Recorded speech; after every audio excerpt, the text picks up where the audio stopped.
Hoje você vai aprender tudo o que você precisa saber sobre os bruxos da série The Witcher.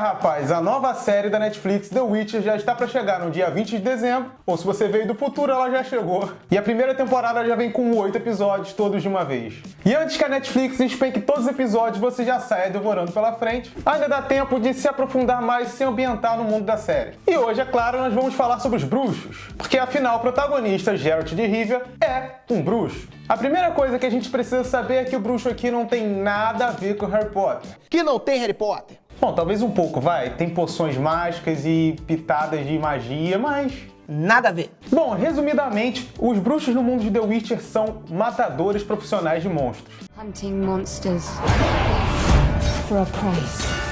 Pois é, nesse mundo tem monstros a dar com pau. O autor da série de livros que dá origem à série da Netflix basicamente compilou vários e vários monstros da mitologia eslava e também de outros folclores, juntou tudo num grande bestiário assim, muito bem consolidado, muito bem estruturado. Bom, então claramente os monstros entram em conflito com os humanos o tempo inteiro e os humanos são as partes mais fracas nessa relação. A criação dos bruxos foi justamente a resposta dos seres humanos para lidar com o problema dos monstros. Eles são basicamente humanos super modificados para possuírem capacidades sobre-humanas, para poderem lutar de igual para igual com os monstros. Mas para se tornar um bruxo não é um processo nada fácil e nem que toda pessoa possa passar. Para começar, um indivíduo deve ser uma criança. E além disso, o processo pelo qual eles passam, que é chamado de o teste das ervas, tem um índice de mortalidade altíssimo. 70% das crianças morrem durante esse processo. E obviamente só 30% saem vivos. E esse tal teste das ervas é um processo ultra secreto que utiliza várias fórmulas e processos alquímicos para justamente modificar todo o metabolismo e até a condição física mesmo, fisiológica da pessoa. Então usa as tais ervas que não revelam quais são ou o que fazem. Mutagênicos também são utilizados. Mutagênicos são agentes que, em contato com as células humanas, causam mutações genéticas.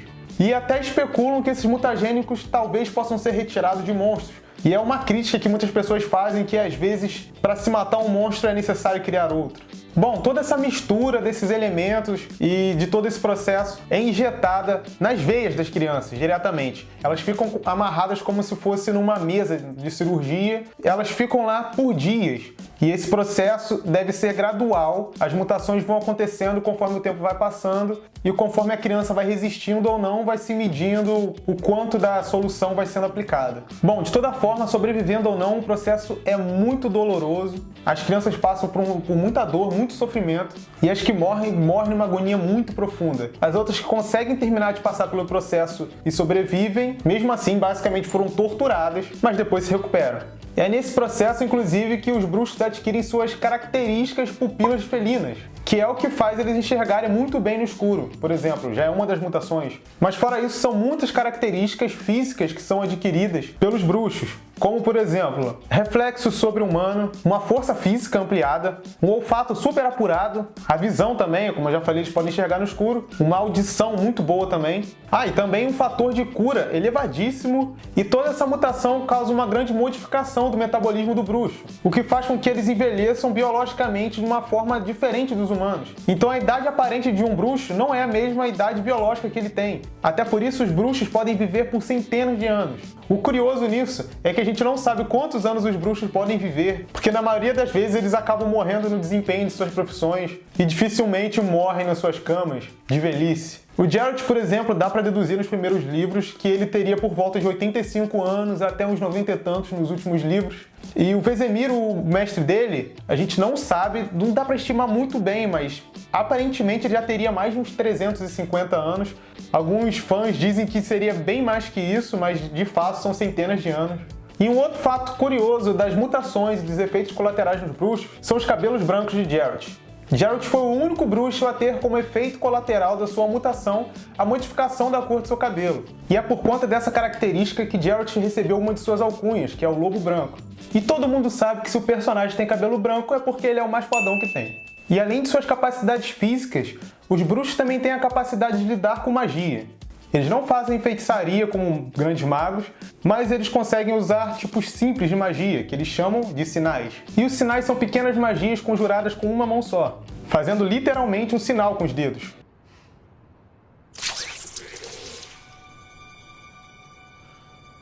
Os bagulho assim meio Naruto, tá ligado? E até por isso que os bruxos lutam com armas de uma mão só, para que ocasionalmente eles possam usar os sinais com a outra mão que esteja livre, né, caso eles precisem usar. E existem vários sinais com utilidades diferentes. Entre os mais conhecidos estão o Igni, que é o sinal de fogo, que literalmente faz chamas, e tem também o Ard, que seria na versão dos jogos uma espécie de explosão telecinética. Tem também o Quen, que é um sinal defensivo contra ataques diretos.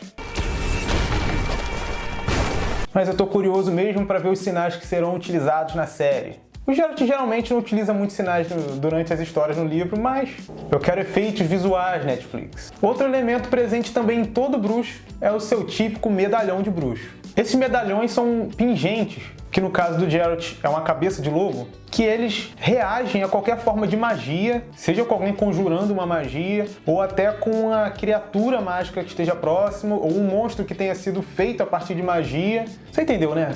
Magia. E esse medalhão ele reage tremendo para avisar o bruxo e alertá-lo do perigo. E assim os bruxos estão sempre alertas. E além dessa parte do grande treinamento físico que eles têm, conhecimento em batalha e até certa aptidão para magia, tem também um outro lado dos bruxos que é a alquimia. A alquimia permeia tudo na vida de um bruxo, desde a sua criação, que é por processos alquímicos, né, como mutagênicos e ervas e poções, até o desenvolvimento da sua profissão, porque os bruxos utilizam de poções. E como funcionam as poções aqui? Bom, elas são feitas de elementos naturais e alguns também sobrenaturais às vezes. E essas poções, na maioria das vezes, elas acabam sendo tóxicas e altamente letal para os humanos. É por isso que só os bruxos usam essas poções. Por conta das mutações no metabolismo deles, eles conseguem aguentar e acaba não sendo tóxico para eles. E eles acabam ficando só com benefício do que aquele tipo de poção vai fazer. E existe poção para tudo, como por exemplo, uma poção que vai ampliar a visão ainda mais no escuro, que o bruxo vai enxergar como se fosse o dia. Tem poções de cura acelerada. Ele já tem um fator de cura acelerado. Com uma poção dessa ele fica um Wolverine. Tem poções de antídoto, de contra-efeitos de magias ou de maldições.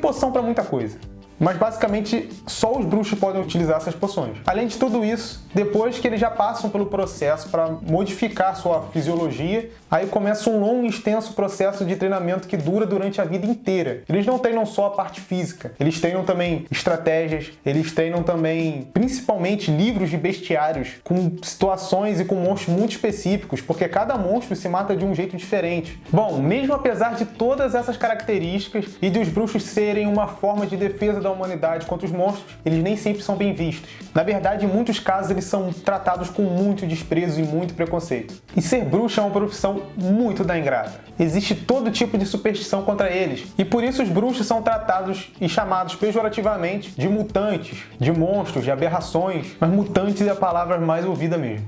I've heard tales of your kind, Witcher. You're a mutant, created by magic. We don't want your kind here. I thought you'd have fangs or horns or something. I had them filed down. People call you a monster too. They say witches can't feel human emotion. E aí, em tempos de, vamos dizer, quando bruxos não estão sendo tão necessitados assim, quando a humanidade vai se esquecendo por um momento para que eles foram criados, por que eles existem, aí que ninguém tá nem aí para eles mesmos. E aí o discurso de ódio vai só aumentando e chega a ponto das pessoas se juntarem e destruírem literalmente todas as escolas de bruxos, todas as fortalezas que os bruxos têm ou tomem como residência, a ponto de algumas escolas de bruxos específicas terem sido já dizimadas por conta disso. Puro ódio humano. Mas é claro que as pessoas parecem deixar tudo isso de lado quando o dele está na reta, ou quando um ente querido é sequestrado. Aí nesse caso por favor, senhor bruxo, eles juntam vilas e grandes recompensas, convidam o bruxo para a mesa e tudo tranquilo. Só que no momento que o serviço é feito e a ameaça vai embora, parece que o bruxo era só um mal necessário. Não que eles liguem muito para isso. Primeiro que eles já estão acostumados e segundo que eles não se veem como grandes heróis. Eles não têm toda essa presunção sobre si mesmos. Eles mesmos se tratam apenas como profissionais. Então eles sabem que eles vão pegar o serviço, executar e vão embora. Eles tentam lidar o menos possível com questões morais e éticas. Aí o Geralt às vezes é um ponto fora da curva, mas protagonista, né? Bom, galera, foi isso por hoje. Eu espero que eu tenha te ajudado a entender um pouco mais sobre esse vasto universo de The Witcher. E com certeza eu sei que eu não cheguei a falar tudo que seria possível falar aqui, porque o vídeo ficaria gigante, mas a gente pode ir fazendo uma série de vídeos. A gente pode falar mais só sobre as escolas de bruxos, por exemplo, sobre as questões políticas em The Witcher, sobre as questões raciais também, sobre a origem, de por que tem monstros. Tem muito assunto que a gente pode ir desenvolvendo. E se você quiser mais desses assuntos, é só deixar aí embaixo nos comentários, falar pra gente. Então é isso, muito obrigado por assistir até aqui. Antes de ir embora, deixa aquele joinha, que fortalece muito. Se não for inscrito, se inscreva agora e clica no sininho para continuar recebendo os conteúdos. Valeu!